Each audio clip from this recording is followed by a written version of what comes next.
안녕하세요. 저는 성경 속에 감춰져 있는 하나님의 비밀이 되신 예수 그리스도에 관한 신비의 말씀을 전하는 영마루입니다. 오늘은 누가복음 22장 34절 한 구절 말씀 속에 기록되어 있는 예수님께서 제자 베드로에게 네가 오늘 닭 울기 전에 네가 나를 3번을 부인하리라는 제목의 말씀을 통하여 성령 하나님께서 우리에게 가르쳐 주시는 말씀의 깨달음의 은혜를 받고자 합니다. 그럼 22장 34절 본문 말씀을 열도록 하겠습니다. 가라사대 베드로야 내가 네게 말하노니 오늘 닭 울기 전에 네가 3번 나를 모른다고 부인하리라 하시니라. 이 말씀은 아주 유명한 사건 아닙니까?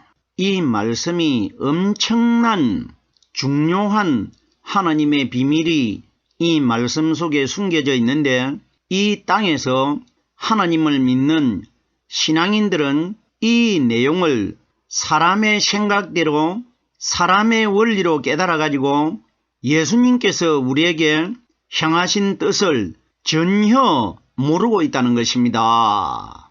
이 사건은 우리들이 알고 있는 단순한 사건이 아닙니다. 베드로 한 사람을 통해 가지고 이 땅에서 하나님을 믿는 신앙인들 전체에게 예수님께서 하실 일을 보여주시고 있는 것입니다. 이러기 때문에 말씀 속에 감추어져 있는 예수 그리스도의 비밀을 우리들이 깨닫기 위해서는 반드시 이 땅에 임하신 죄가 하나도 없으신 성령이 우리 속에 들어오셔야 성경에 기록되어 있는 죄가 하나도 없으신 하나님의 말씀을 풀 수가 있는 것입니다. 자, 보세요.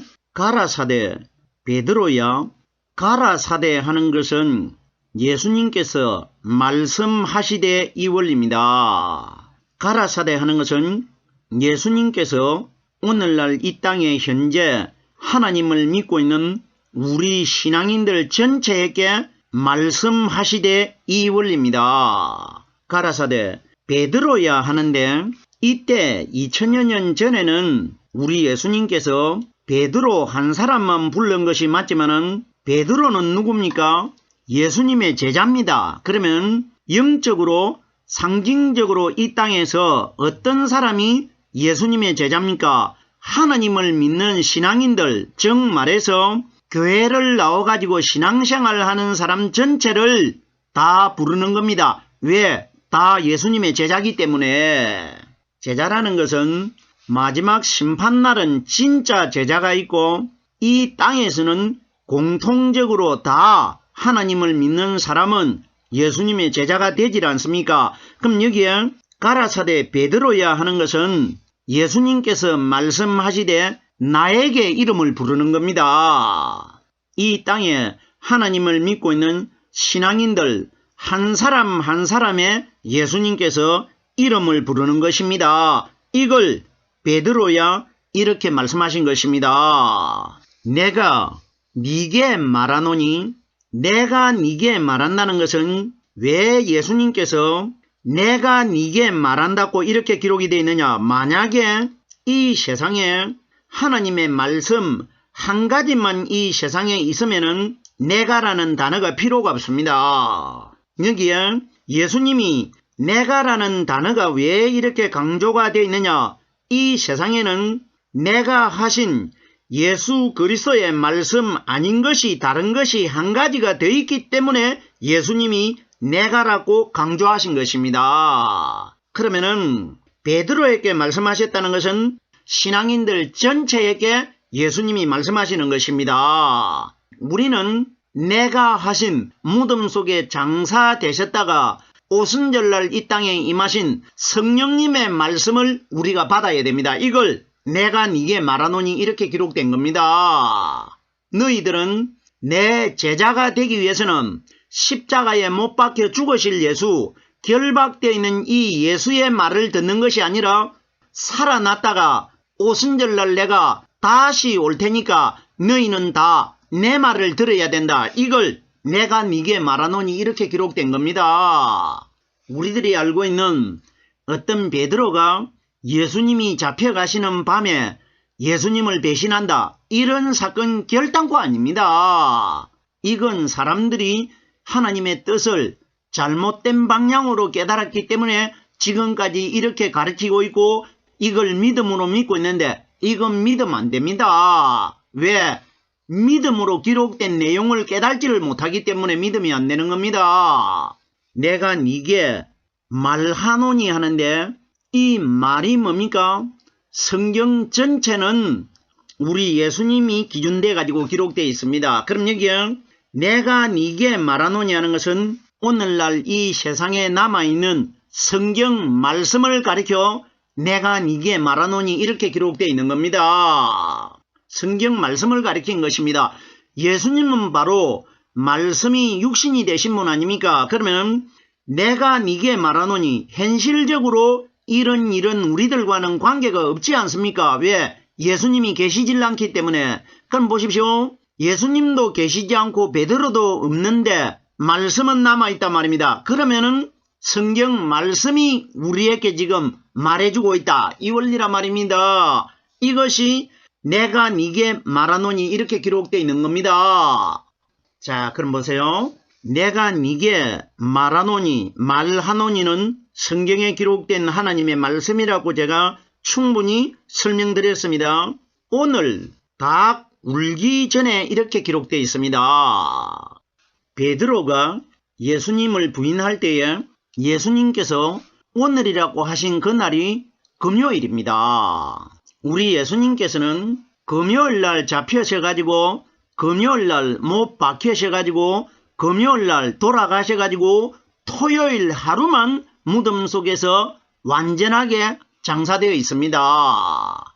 자 보세요. 그럼 여기에 오늘 닭 울기 전에 네가 3번 나를 모른다고 부인하리라. 그럼 우리가 베드로가 예수님을 모른다고 할 때 그때에 진짜로 그 시대에 그 근처에 닭장이 있어가지고 닭이 울고 이런 일이 있었느냐? 이건 우리에게 중요한 내용 아닙니다. 예수님과 베드로가 주고받는 내용은 예수님이 무덤 속에서 부활하실 사건을 우리에게 베드로를 통해서 미리 보여주고 있는 겁니다. 자 보세요. 우리가 성경에 기록되어 있는 이 닭에 대해서 말씀을 깨달아야 됩니다. 하나님께서 환경을 통해서 우리들에게 닭을 통해 가지고 우리 예수님 자신을 미리 보여주고 있는 겁니다. 성경에 기록되어 있는 닭의 사건과 우리 예수님과의 사건과 굉장히 유사하게 기록되어 있습니다. 닭은 병아리가 되기까지 알을 품어가지고 부활을 시키는 그 기간이 며칠이 걸리느냐? 21일이 걸립니다. 21일이라는 것은 7 숫자가 3번이 합해진 숫자입니다. 이건 뭐냐? 우리 예수님께서 무덤 속에 들어가셨다가 3일날 성령 세례를 받고 부활하셔서 바깥으로 나올 것이라. 이걸 닭을 통해서 보여주는 겁니다. 자 보세요. 계란을 잘 보면은 바깥에는 딱딱하게 만들어져 있고 그 안에 들어가면은 두 종류가 있습니다. 흰자와 노란자가 있지 않습니까? 거기에 흰자는 율법의 예수님을 가리키고 노란자는 부활하신 그리스도를 가리킵니다. 그리고 바깥의 껍질은 뭐냐? 반석, 바위, 굴속을 가리킵니다. 무덤 속에 갇혀있던 예수님이 계란 속에 갇혀있던 예수와 그리스도가 21일이라는 것은 3일을 가리킵니다. 3일날 바깥으로 껍질을 깨고 병아리가 살아나오듯이 우리 예수님이 3일날 부활해서 바깥으로 나올 것이라. 이걸 미리 보여준 사건입니다. 우리가 여기에 닭을 잘 깨달아야 됩니다. 닭이 울 때에 베드로가 3번 거짓말을 했다 이런 이야기 아닙니다.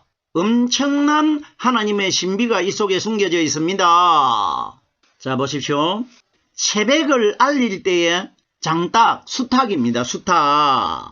우는 것을 담당을 하고 암탉에게 알을 낳을 수 있는 씨를 제공하는 것은 수탉입니다.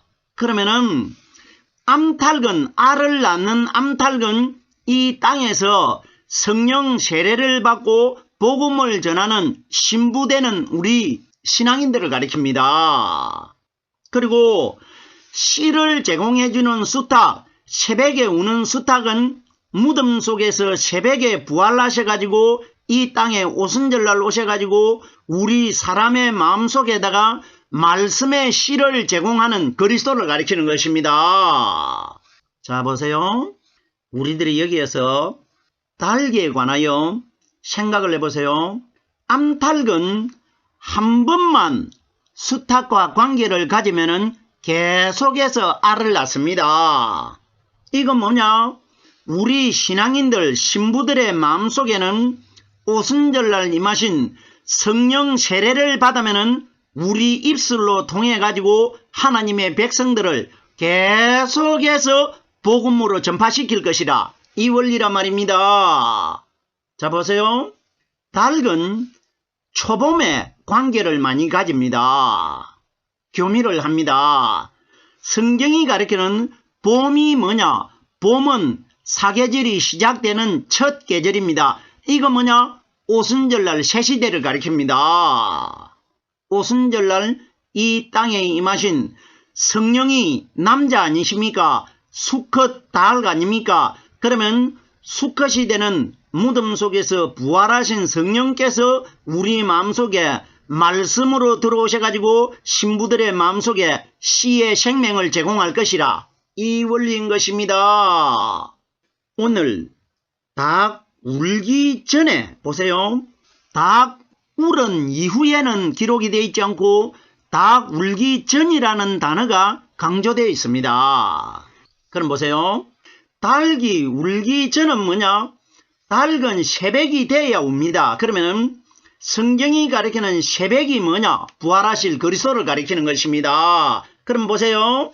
닭 울기 전까지에 결박되어 있는 예수를 믿는 것은 우리의 믿음이 부인되는 믿음이라는 것입니다. 붙잡혀 가지고 힘 한번 써보지 못하고 세상 대적자들에게 신문받고 있는 이 예수를 믿는 사람들은 부활하기 전에 예수는 부인하는 분이라 이겁니다. 부인이 뭐냐? 우리가 믿어야 될 대상이 아니라는 겁니다. 이걸 예수님이 우리에게 가르치고 있는 겁니다. 그러면 다 울기 전에, 울기 전이라는 것은 예수님이 3일 동안 장사가 되어 있는데 3일이 오기 전까지는 닭이 울기 전이고 3일이 될 때 부활을 한 이유는 닭이 울었기 때문에 부활을 한다. 닭이 운다는 것은 입을 벌리고 크게 소리를 지른다는 것은 예수님이 무덤 속에 죽어 있다가 살아서 바깥으로 나오는 소리입니다. 이걸 상징적으로 보여주는 겁니다. 그럼 보세요. 오늘 닭 울기 전에 네가 3번 나를 모른다고 부인하리라. 그러면은 닭 울기 전에 예수를 믿은 사람들은 예수를 모르는 사람들로 간주하는 것이고 믿음을 모르는 사람으로 간주하는 것이고, 닭이 울고 난 후에 그리스도를 믿은 사람들은 예수를 아는 사람으로 시인하겠다, 이 원리입니다. 네가 나를 3번 모른다고 부인하리라. 3일 동안 죽어있는 예수님 살아나기 전까지, 새벽이 오기 전까지는 우리가 모르는 분이 되어야 된다, 이겁니다. 우리의 믿음이 될 수가 없다는 것입니다. 자, 보세요. 오늘 닭 울기 전에 네가 3번 나를 모른다고 하는데 여기에 나를 하는 분이 누굽니까? 그리스도가 아니고 마리아 몸속에서 태어난 예수라 말입니다. 이건 우리에게 뭘 보여줍니까? 베드로를 통해서 마리아 몸속에서 우리 사람과 똑같은 죄 있는 모양으로 태어난 이 예수는 우리가 모르는 분이 되어야 된다, 이 원리라 말입니다. 그래서 베드로가 예수님을 모른다고 하는 것은 3일 동안 죽어있는 예수님은 우리가 알아야 될 분이 아니라 이걸 보여주고 있는 겁니다.